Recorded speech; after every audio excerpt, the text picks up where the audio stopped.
Problemado sa pag-ibig, pamilya, o nahihirapang hanapin ang sarili.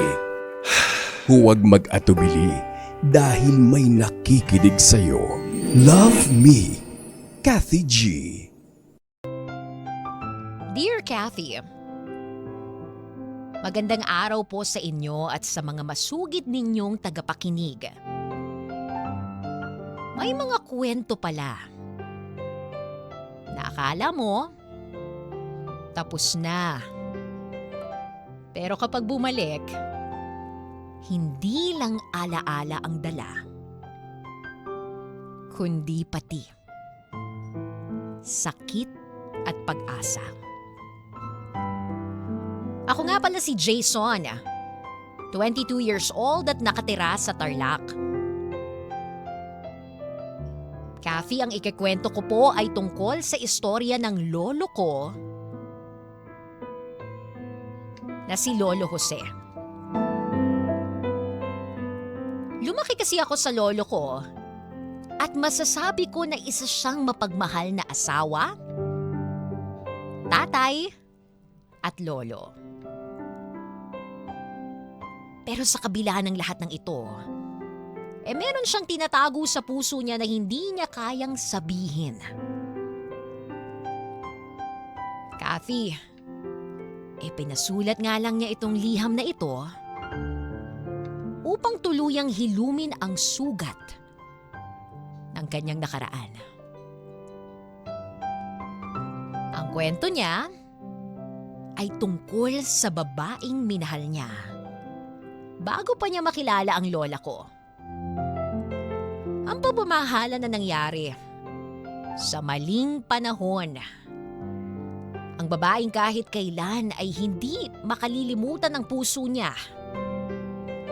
At itago na lamang natin siya sa pangalang Soledad. Sisimulan ko ang istoryang ito, Kathy, nang mag-decide ako na ipakilala na si Lolo sa babaeng nagugustuhan ko. Birthday nga niya noon at akala ko ay hindi lang siya at hindi lang saya ang mararamdaman ng lolo ko, kundi pagsisisi rin pala. Ang pagsisisi sa nakaraang ayaw na niya sanang balikan. Pero pilit niya pa rin naaalala.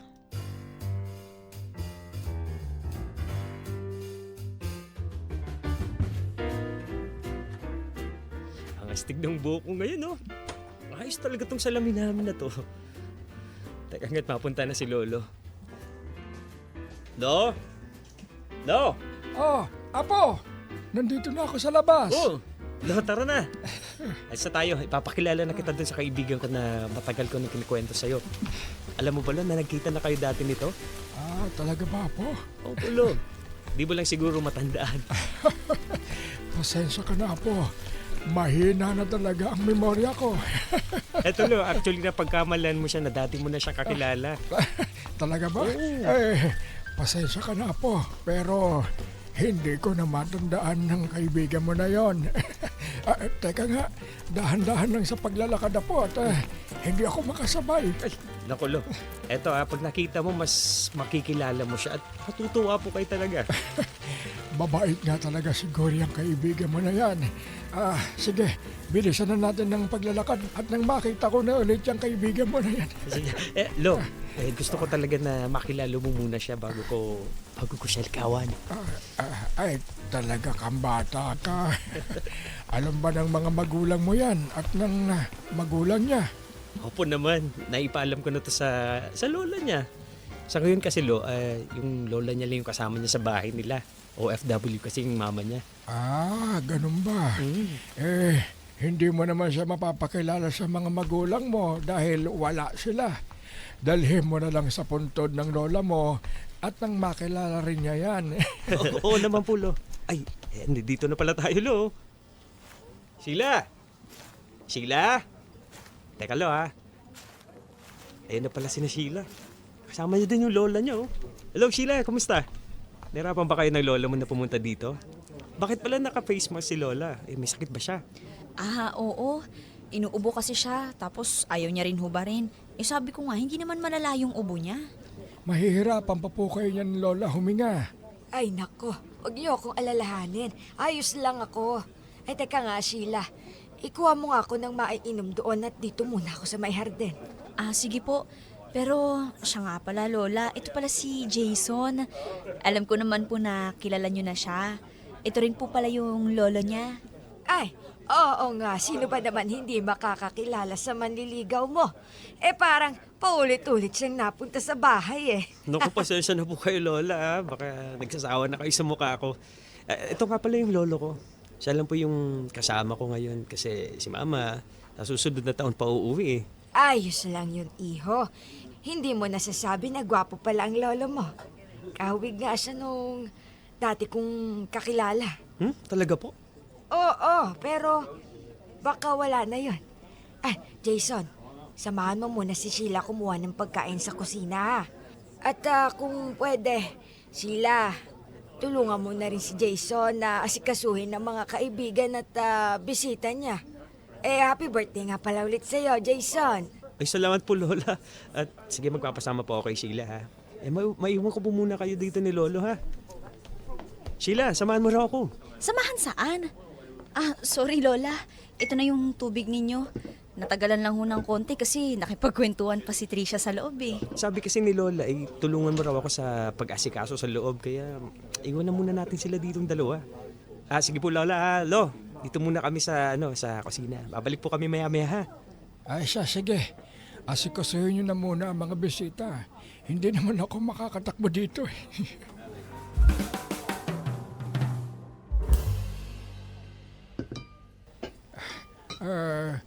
Maiinom mo ba yung tubig na yan nang may face mask ka? Hindi kita masyadong marinig dyan. Lumapit ka nga ng kaunti. Ay, Diyos ko. Ito na oh. Lalapit na ako sa'yo. Mahina na talaga ang pandinig pag tumatanda na. Ang sabi ko ay maiinom mo ba yung tubig kung hindi mo tatanggalin ang face mask mo? Ay, syempre, hindi. Ito na nga tatanggalin ko na para makainom na ako ng tubig. Teka. Parang pamilya ng muka mo. Ikaw ba yan, Soledad? Ako nga, Jose. Unang kita ko pa lang sa'yo kanina. Alam kong ikaw yan. Kaya pinaalis ko ang mga bata. Bakit hindi mo agad sinabi? Iniiwasan mo pa rin ba ako sa loob ng mahabang panahon? Iniiwasan? Oo. Kagaya ng hindi mo pagsusulat pabalik sa akin. Sa haba ng panahon, hindi mo man lang ako naalala, Soledad? Alam mo bang, ang tagal kitang hinanap at hinintay. Ang tanong lang sa isip ko noon ay bakit? Bakit hindi ka sumulat? At bakit ang bilis mo lang akong kinalimutan? Hindi ko alam ang mga sinasabi mo, Jose. Ako nga itong umaasa na baka nakalimutan mo lang. Pero nung tumagal ay naisip ko na talagang kinalimutan mo na ako. Hindi yan totoo. Ako nga ang hindi mo sinusulatan. Hinintay kita, Sol, ng napakahabang panahon. Pero kahit anino ng sulat mo, ay hindi sa akin nakarating. Nasaktan ako ng sobra at nanghihinayang sa lahat ng oras at pagod na nilaan ko sa iyo. Bakit ka ba kasi nawala noon? Bakit mo ko iniwanan, Sol?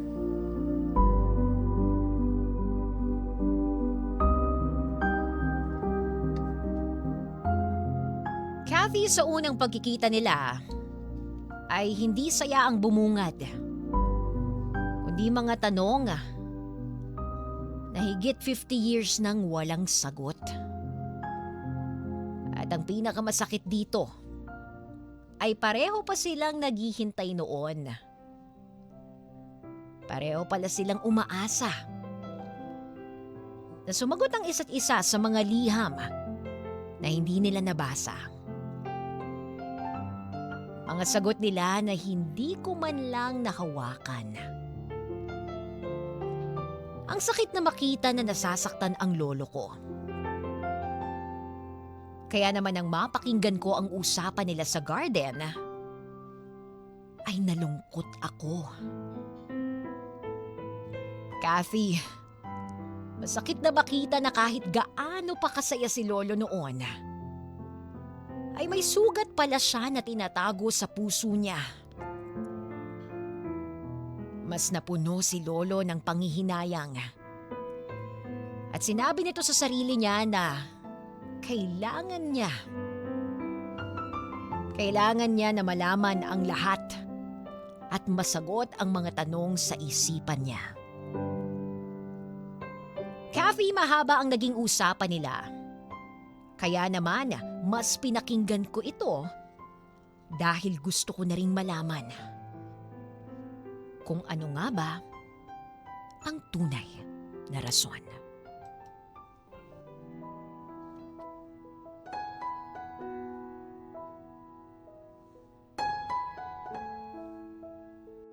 Hindi ako makapaniwala na lola pala ni Sheila ang matagal nang hinihintay ni lolo. Hindi ko alam na ganito pala yung nararamdaman ni lolo at ng lola sa solidad ni Sheila. Jason? Sheila, ano bang ginagawa mo dyan sa gilid? Kagaya mo, nagtataka rin ako. Ang liit pala talaga ng mundo, no? Nga ano? Teka, huwag tayong maingay, pakinggan natin sila. Bakit ka tumigil magsulat? Hindi ako tumigil.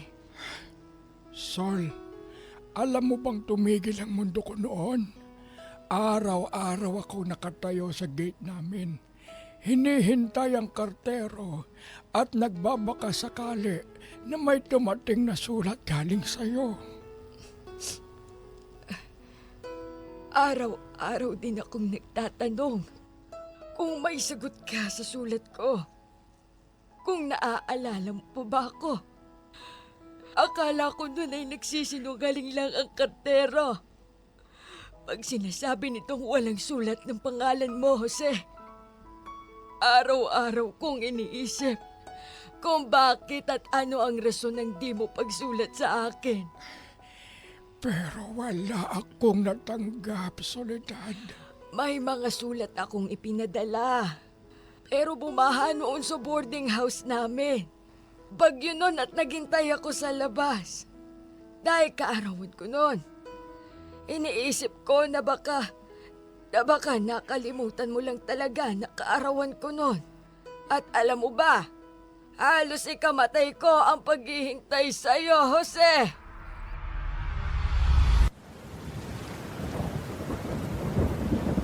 Sol! Ano pa bang ginagawa mo dyan? Kailangan na nating lumikas. Huwag mo nang hintayin yung Jose na yan. Hindi ako nakalimutan ni Jose. Sabi niya nung huling usap namin, susulatan niya ako ngayon. At siya mismo ang magbibigay nito sa akin ng personal. Kailangan ko siyang hintayin, Sarah. Sasamahan mo naman ako, di ba? Hindi. Sol, tara na. Umalis na tayo. Tara na. Sobrang taas na ng baha, oh. Nabagyo na tayo dito pero niisip mo pa rin yung Jose na yan. Hindi ka na niya susulatan at hindi na siya pupunta dito. Isipin mo yung sarili mo at magiging anak mo. Sarah, ano ka ba? Kailangan ko si Jose. Kailangan siya na magiging anak namin. Uuwi na ako sa kanila. Kailangan ko si Jose. Soledad?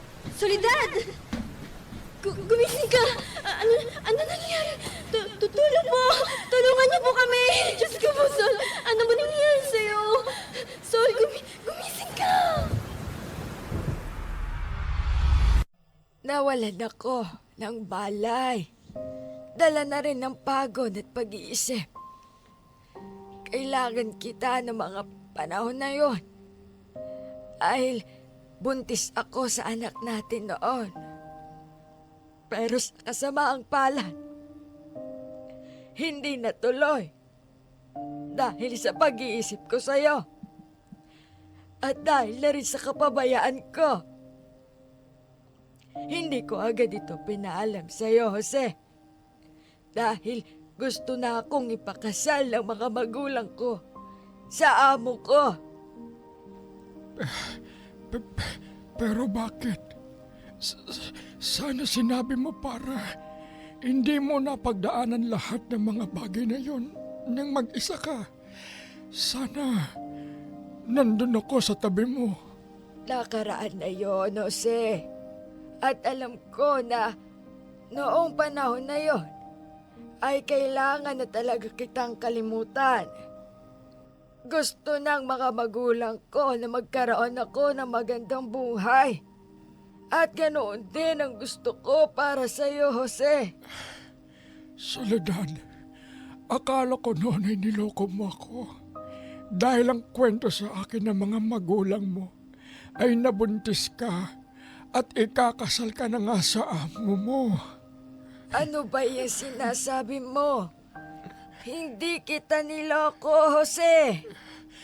Ang gusto ko rin ay maging maayos ang buhay mo. Kaya nagparaya ako, Sol. Nakita ko kung gaano kakasaya nung araw ng kasal mo. Inisip ko, sa wakas, ay makakatakas ka na sa kahirapan ng buhay. Kung may pagkakataon ako noon, tatakbo pa rin ako papunta sa iyo. Pipiliin kita kasi kahit mahirapan man ako, ang mahalaga, kasama kita. Okay lang sa akin yon dahil ganun kita kamahal, Jose. Patawarin mo ako, Soledad. Kung wala ako ng mga panahon na yon, patawarin mo ako. Kung mapagbibigyan lang ako ng pagkakataon na bumawi sa iyo, ay gagawin kong bumawi sa lahat ng mga kasalanan at pagkukulang ko, Sol.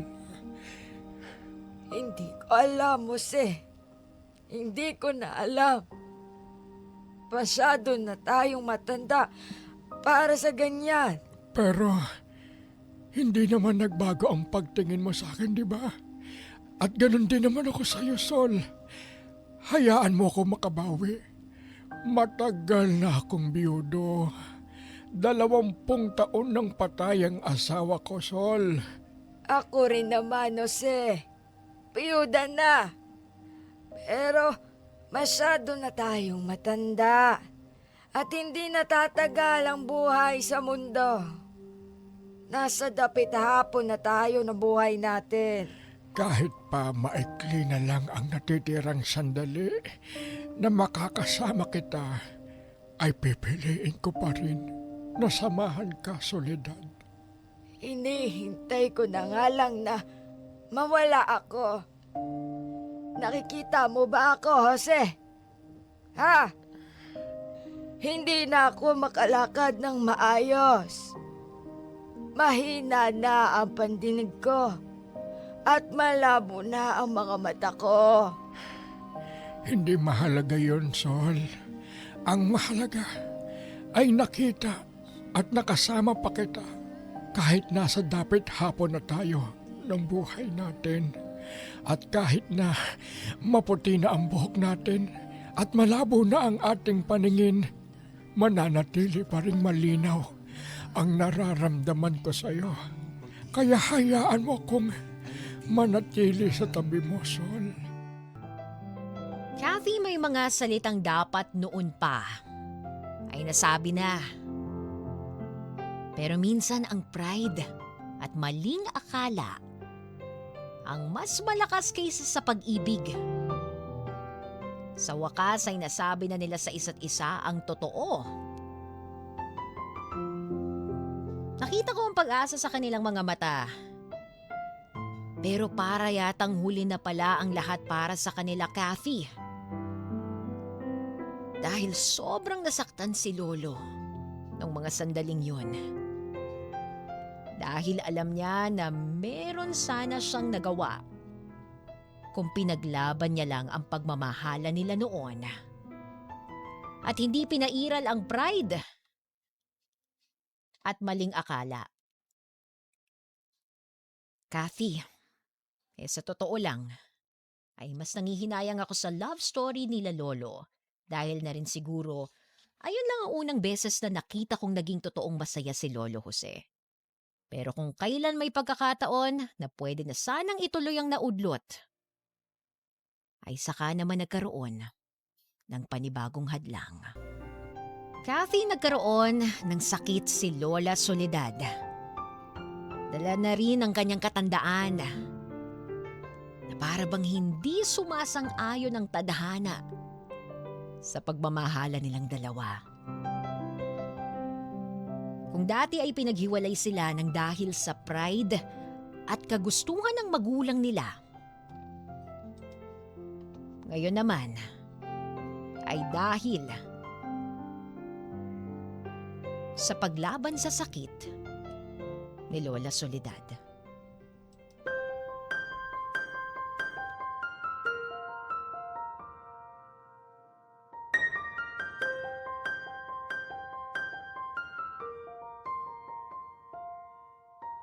Kailangan nating maging handa.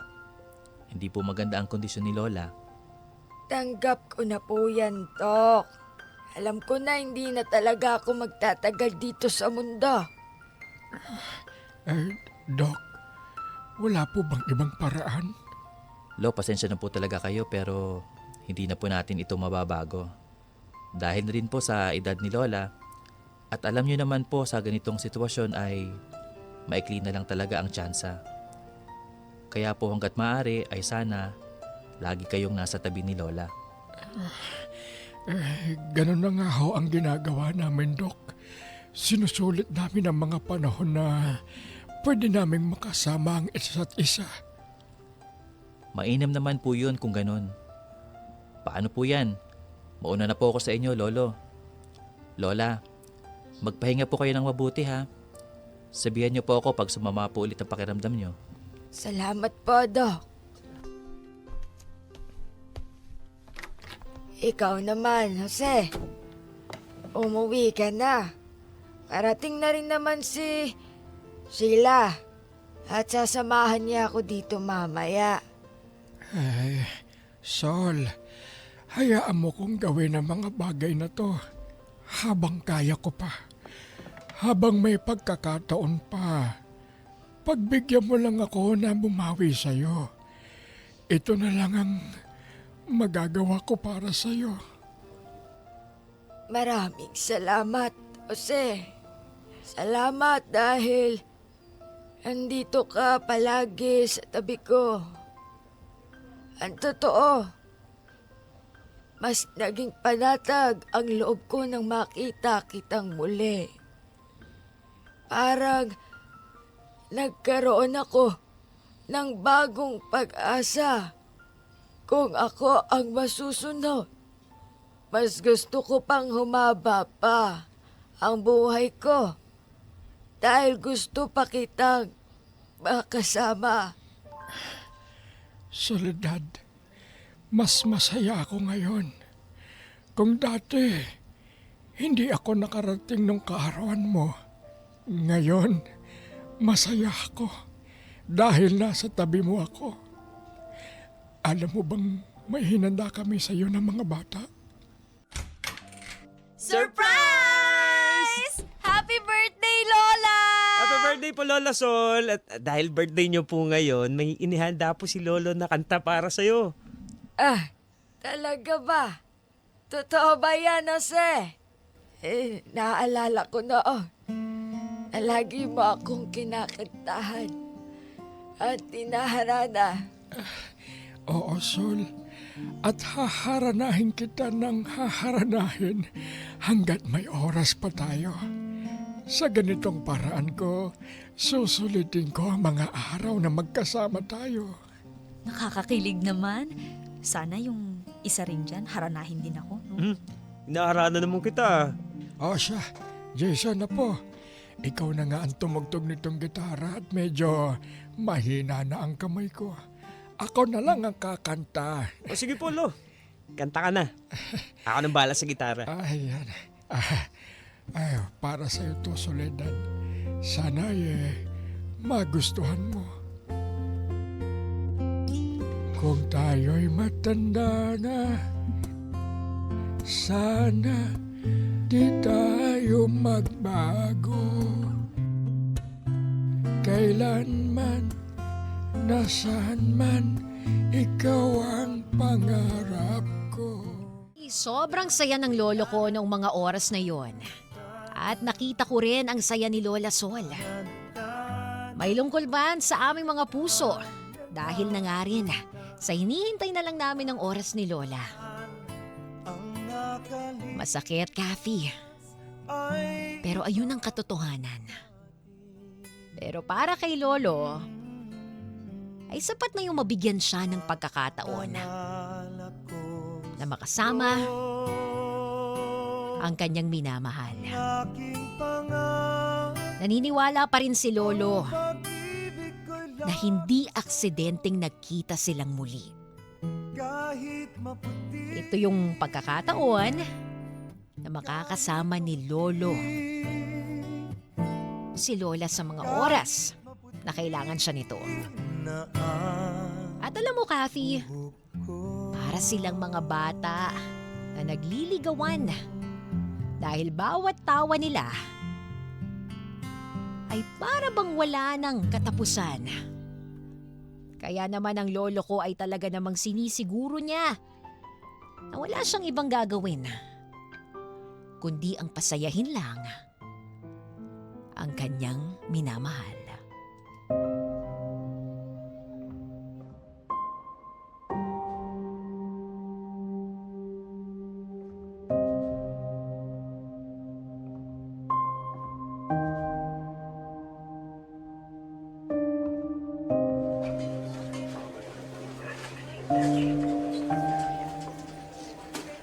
Hindi ko alam, Jason, kung ano mararamdaman ko. Hindi ko alam kung masasaktan ba ako dahil ito na showing signs na si Lola. Nagpapaalam na siya sa atin. Di ba inihanda naman natin yung sarili natin, pero bakit ganun? Sakit-sakit pa rin sa pakiramdam. Pero hindi na natin mababago yung mga bagay na nakatakda na talaga mangyari, Sheila. Inaawa na rin ako kay Lolo Jose. Tingnan mo nga siya. Punong-puno siya ng pag-asa at kahit alam niyang mangyayari naman talaga lahat ng to, pinipilit niya na maging okay para kay Lola Sol. Huwag ka na umayak dyan. Baka makita pa nila tayo. Bantayan na lang natin sila, Sheila, ha? Let's make sure na nandito tayo para sa kanila. Sol, bakit ngayon pa? Siguro, nayagan lang tayo ng panahon na magpaalam sa isa't isa. Siguro, pinagbigyan lang tayo ng Diyos. Alam ko naman yan. Pero bakit ang sakit-sakit pa rin? Hindi pa ako handa, Sol. Jose, patawarin mo ako pero maging matatag ka. Kayanin mo para sa mga bata. Alam ko kung gaano kasakit ito para kay Sheila. Sana kung nagkita ulit tayo noon, siguro hindi ganito ang istorya natin. Sol, huwag mong sisihin ang nakaraan. Ang isipin mo ay ang masasayang alaala mo. Yung anak at apo mo. Yung mga panahon na naging masaya ka. Pinagsisihan ko ang hindi ko pagpunta sa'yo doon. Nung mga panahon na hindi ka dumalaw dahil akala mo pinagpalit kita. Huwag ka nang umiyak, Sol. Isipin mong maswerte ka pa rin dahil nagkaapo ka ng kasing bait ni Sheila. At si Jason, ang apo mo. Alam mo, Jose, kahit maiksi lang yung panahon na nagkita tayo ay masaya pa rin ako. Sobrang saya ng puso ko dahil alam ko na minahal mo talaga ako. At alam ko na ngayon na ni minsan ay hindi mo ako kinalimutan. Hindi, Sol. At masaya na rin ako na nakasama kitang muli. Kahit na sandali lang, ay sobrang masaya na ako. Sapat na sa akin na makita ka at makasama ka. Jose, Sana mas maaga kitang nakita ulit. kung bibigyan pa tayo ng isa pang pagkakataon na magkita muli sa susunod na buhay natin, hahanapin mo pa rin ba ako? Kung mangyari man ulit yun, Soledad, hindi ako magsasayang ng oras at hahanapin kita agad dahil ganun kita kamahal. Kung may susunod man na buhay, sana ako pa rin ang mahalin mo. Hihintayin kita. Lola! Lola! Lola, huwag niyo kaming iwan, Lola! Lola, Sol! Soledad, Sol, mahal.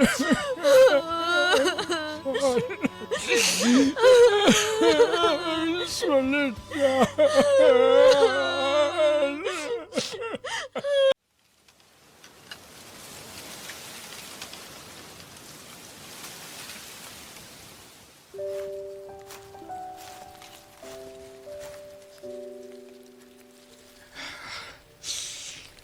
Kamusta ka naman dyan, Sol? Sana'y masaya ka dyan. Namimiss ka na namin nila Sheila. At alam mo ba, na sinagot na rin ni Sheila si Jason? Isipin mo nga naman, yung kwento na hindi natin nagawa, ay sila pala ang magpapatuloy. Namimiss na kita, Sol.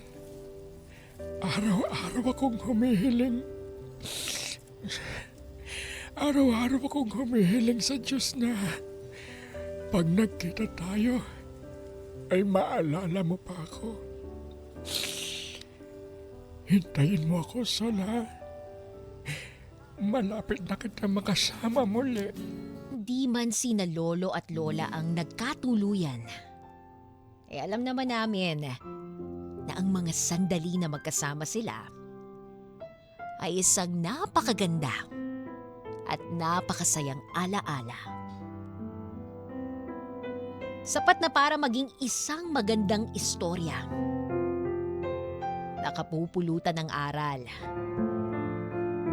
Kathy, nang mawala si Lola Sol, ay nakita ko kung paano si Lolo umiyak at nanalangin na makasama na niyang muli ang kanyang pinakamamahal na si Lola Sol. Masakit sa akin na makita siyang ganon. Kaya kung ako ay magpapayo para kay Lolo, ang masasabi ko lang, kung mahal mo ang isang tao, sabihin mo hanggat may pagkakataon. Huwag hayaang ang katahimikan ang maghiwalay sa inyo. Dahil ang oras, hindi palaging nagbibigay ng pangalawang pagkakataon. Kagaya na lamang ni Lolo Jose. Kathy, para kay Lolo, ay sapat na ang maikling panahon para mapatawad niya ang sarili at ang nakaraan niya. Kaya naman, Kathy, Tatapusin ko ang istoryang ito.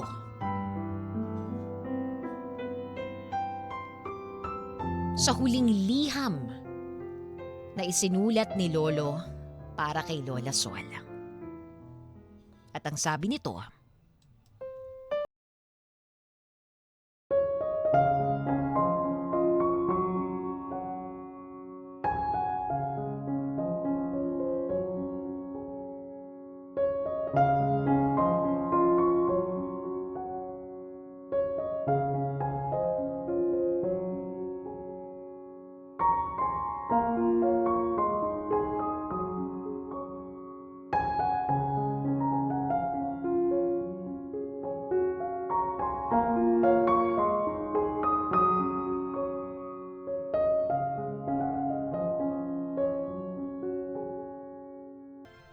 God bless and more power sa inyong program.